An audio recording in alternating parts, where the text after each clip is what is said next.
If you are someone that has been following the news closely over the last year or so, you have probably heard about all of the hubbub in the real estate community about buyer's agents, buyer's agency, buyer's agents commissions, and how that is going to change, or it's going to go away, or it's going to get even more expensive to buy a house or less, or home prices are going to drop, or they're going to go up, or my head is spinning.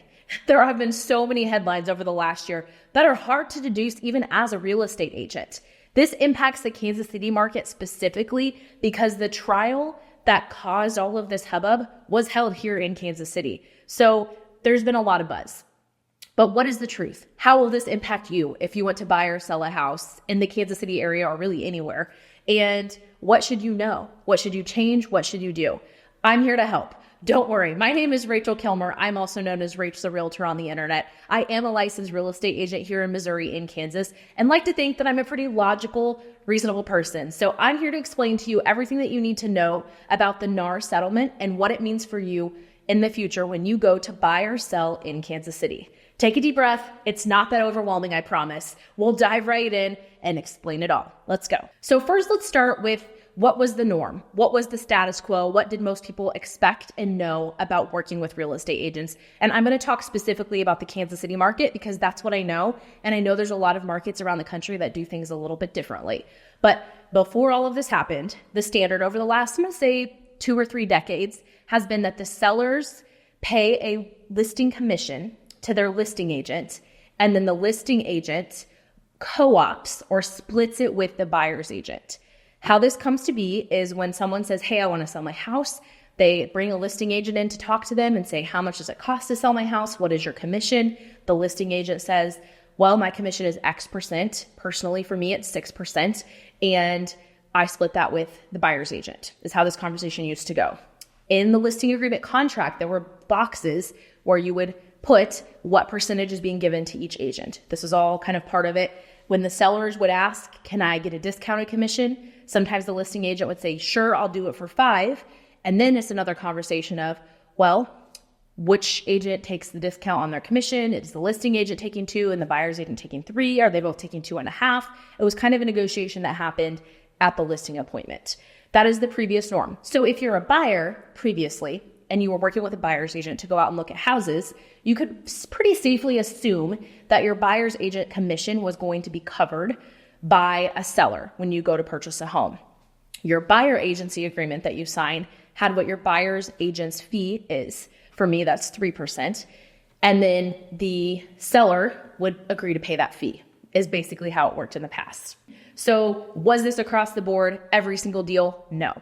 There's a lot of times that if you're a buyer's agent and you're looking at a listing, the seller's only offering 2.5%. Well, your pay is 3%. So then you have a decision to make. Who's going to pay the extra 0.5%? Are you taking a pay cut? All of that good stuff. But it really kind of, for the most part, ran as expected without a lot of huge bumps in the road previously. So what changed? What was the big hubbub about? What's going to change moving forward?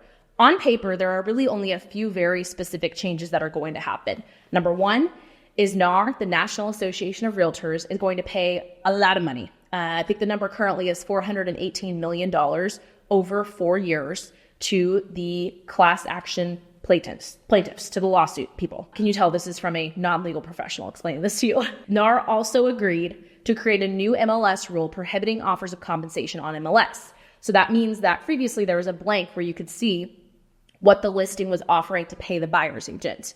That blank will be removed. This is as of July 2024. However, that doesn't mean that they can't offer compensation. They just can't advertise it on MLS. We'll get to that in a little bit. The last thing is NAR created a rule requiring MLS participants, so agents working with buyers, to have them sign their buyer's agency agreement before you ever show them a house. That is different because a lot of times, me personally, I like to show a house or two to a buyer before I have them sign anything because I want them to make sure that they feel confident in using me as their agent. So that's going to be different, and I'm not sure exactly how that's going to play out, which is what we're talking about today. So really the only hard, tangible changes that we know for sure are happening are the payout, the taking away the blank for compensation on MLS, and then requiring buyer's agency to be signed before an agent shows you a house. So I think before we go into what this is going to mean practically speaking, we need to understand exactly what agency is. So that is the next section, is what is agency? There are kind of 4 general kinds of agents that you'll come across in Kansas City specifically. And there's a designated seller's agent, a designated buyer's agent, a transaction broker, or dual representation. A designated seller's agent is exactly what it sounds like. This is the agent that works for the seller. The reason it is a designated seller's agent is when you sell a house, as of how things stand today, you're technically signing the listing agreement with the brokerage. So for example, I'm with Reese Nichols. The contract is between you and Reese Nichols is assigning me as your designated seller's agent. Same thing for designated buyer's agent. Technically, when you're a buyer, you're hiring Reese Nichols as the brokerage, or whatever brokerage you're working with, to represent you in the transaction. And then that brokerage is assigning your agent to be your designated buyer's agent. In both cases, the agent owes their clients basically fiduciary responsibilities. They owe them loyalty, they owe them honesty, they owe them secrecy, protecting their information. They owe them due diligence, protection of funds, all of the things that you would expect from a professional that is working on your behalf in any industry apply to a designated seller's or buyer's agent. The third kind of agency that you'll see in Kansas City is transaction brokerage. So if you're a transaction broker, you work for the transaction. Your goal is to represent the transaction and see it all the way through. You cannot advise either party. You can only inform of their options. These are your options. These are what people do in this area. These are the dates that you have to get it done in. These are the prices. Here's contacts that you can call to help you with that. Here's what to expect coming up. Those are the kinds of conversations you're having with a transaction broker. I try to avoid being a transaction broker when at all possible, because it's just really hard to be totally neutral at a transaction. Usually you have some sort of pre-existing relationship with one of the clients, in which case I prefer to be a designated seller's agent and the buyer's unrepresented, or vice versa. And in that case, I help the unrepresented client, I assist them, but I don't advocate for them. My loyalty goes to my client. So to me, that's the best way to do it. But there are some times where you have 2 parties and you know both of them equally well, and they both want to sell and buy a property, and it works in everyone's best interest for you to be a transaction broker. It's just important that your agent has all of that documented, that everyone understands what's going on. And I think we're going to see more of that with kind of these changes that are coming down the pipe here. The fourth type of agency that you might see in the Kansas City area is dual representation. So that means you are a designated seller's agent and a designated buyer's agent. Which, how? How do you owe loyalty to both of them? It's actually illegal in Kansas. Like in Kansas, you cannot do this. And for my company, Reese Nichols, not allowed. We are not allowed to do this. My company feels that this is not ethical. It's not a good way to go about business. And I agree 100%. I have never done this, don't intend to ever do it, but this is something that you might come across. It's important that you know what it is, dual representation, because if you're signing a document for dual representation, that means your agent also has to act in the other party's best interest as well. So those are the 4 types of agency: designated buyer agent, designated seller agent, transaction broker, dual agency. Ideally, you're staying in this range. Designated agent is what you want. Sometimes a transaction broker makes sense. Dual representation, in my opinion, not good. So what do agents do? And do you even need one? Listing agent services to sellers. I could go through and read this whole list, but basically the listing agent's job is to get your house prepared for market, price it properly, advise you on what needs to be done to get it best prepared for market, stage it optimally, hire out professional photography, direct the photographers what to shoot from what angle, help them understand what you're trying to market here, shoot a professional video, enter it into MLS, market it on print, social media, email, word of mouth, network with other agents to try to bring buyers to it, hold open houses, schedule open houses for other agents to hold, answer phone calls, text, emails with questions about the showing, help the sellers fill out the seller's disclosure, help them understand the risk of litigation if they don't disclose fully, blah, blah, blah. I feel like I'm rambling here, but the goal of the listing agent is to market your house and get it sold. A lot of times, most of the time currently, listings are sold to a client, a buyer that has their own agent, to a designated buyer's agent. The role of the listing agent is to act on the seller's behalf. So what does buyer's agent and what does the buyer's agent do? Buyer's agent helps guide buyers on where to look for houses, what's an appropriate price range in which areas, setting up email searches, looking off market for houses that could be coming soon. They could be off market. They could be for sale by owner, obtaining seller's disclosures, researching things that pop up on the seller's disclosure to help the buyer understand what the level of risk is, going through the showings, looking at those things, pointing out things that buyers may not know about houses, helping them understand, answering their questions, getting bids for any repairs that you come across as you're looking at a showing, finding out about offer deadlines, putting together an offer, guiding the buyer on what's a normal amount of earnest money in this area, how much should I put down, when should the closing date be, do I need to waive inspections, what does that even mean, going to inspections, ongoing conversations with the listing agent to make sure that your offer is accepted if there are multiple offers, education about risk level if you do an appraisal waiver and inspection waiver, researching comps to help determine the best offer price, earnest money coordination. Again, I'm rambling.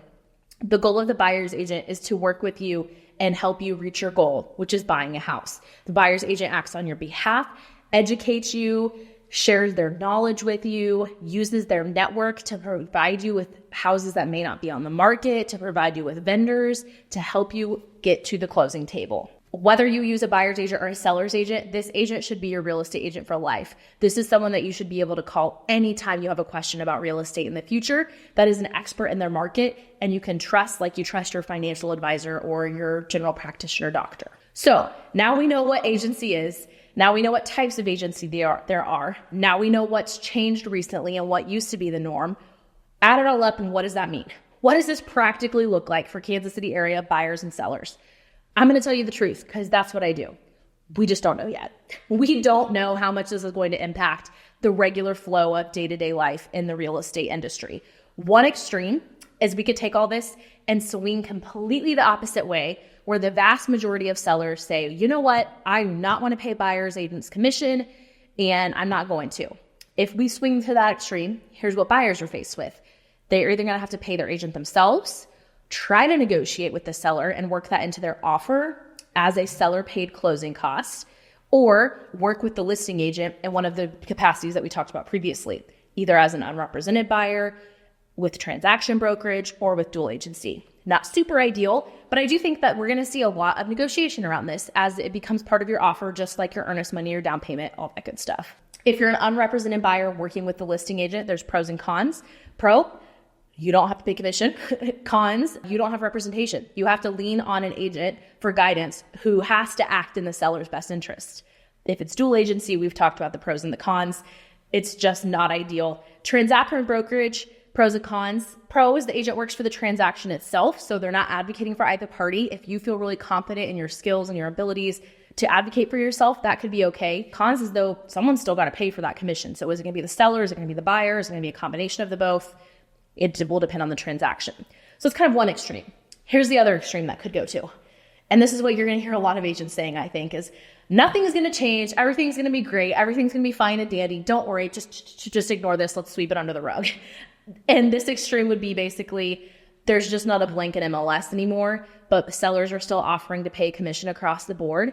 And the only difference is buyer's agents have to make a few phone calls before the showings to see what the commission is going to be, make sure that their client understands the financial risk of showing a house.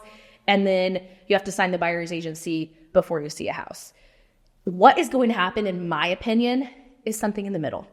We're going to see some changes. That's just a fact. But I don't think we're going to swing the other way where buyers are just completely out of luck and have no chance of buying a house. And I also don't think we're going to swing the other way where everything's fine and dandy and business as usual and nothing changes. I think like anything in life, it's somewhere in the middle.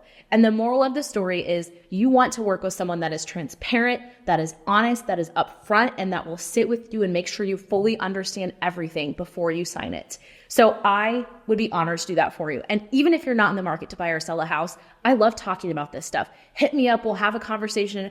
I'll explain what I know about it. I'll listen to what you know about it and what your opinions are. And that'll help educate all of us to understand what's going to happen moving forward.